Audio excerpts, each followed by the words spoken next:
নিশ্চয়ই এতদিনে আইএসআই এবং সিআই এর এজেন্ট মোহাম্মদ ইউনুস এই কথাটা পরিষ্কারভাবে বুঝে গিয়েছেন যে তিনি যে সিংহাসনে বসে আছেন তার নিচে জ্বলন্ত অগ্নিপিণ্ড। কখনো বা বিএনপিকে খুশি করতে গিয়ে, কখনো বা জামাত ইসলামকে খুশি করতে গিয়ে তিনি কিন্তু দুই পক্ষেরই সমর্থন হারিয়েছেন এবং এই দুই নৌকার নীতি নিয়ে তিনি কিন্তু এখন মাঝপথে হাবুডুবু খাচ্ছেন। 13ই নভেম্বর তিনি দুপুরবেলা যে বিবৃতি দিয়েছেন তাতেই কিন্তু এই কথাটা স্পষ্ট। তিনি বলেছেন যে 2026 সালে যখন বাংলাদেশে ভোট হবে তখনই কিন্তু গণভোট হবে। একবার তিনি বলেছিলেন যে এই গণভোট ভোটের অনেক আগেই হবে। এবার বিএনপির চাপে কিন্তু তিনি আবার বলে দিয়েছেন যে যখন ভোট হবে ঠিক তার আগেই গণভোট হবে।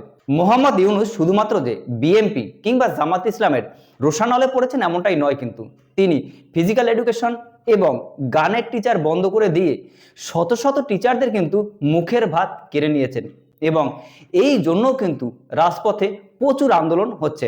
গানের টিচার যারা ভবিষ্যতে এই নিয়ে পড়াশোনা করছেন কিংবা টিচার আছেন তাদের কিন্তু কর্মজীবনটা একটা প্রশ্নের মুখে চলে এলো এবং এই কাজটা তিনি কিন্তু করেছে জামাত ইসলামের অনুপ্রেরণায়।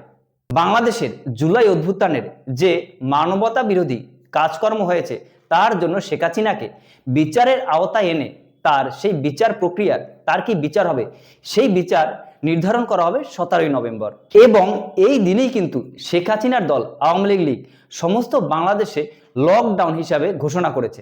আওয়ামী লীগের যেসব বড় বড় নেতাকর্মী আছেন তারা কিন্তু স্পষ্টভাবেই বলে দিয়েছেন যে তারা যে 12 নভেম্বর এবং 13ই নভেম্বর যে লকডাউন প্রক্রিয়া করেছেন তাতে কিন্তু তারা সফল এবং ভারতের কাছেও কিন্তু একটা বিশেষ গুরুত্বপূর্ণ প্রশ্ন যে শেখ হাসিনা যদি বাংলাদেশের ভোটে লড়তে না পারেন সেখানে কিন্তু তাহলে বাংলাদেশের জনগণের রায় কোন দিকে যাবে সেটাও কিন্তু একটা ভাবার বিষয়। বাংলাদেশের মানুষ কার শাসন চায়, মোহাম্মদ ইউনুস নাকি শেখ হাসিনা?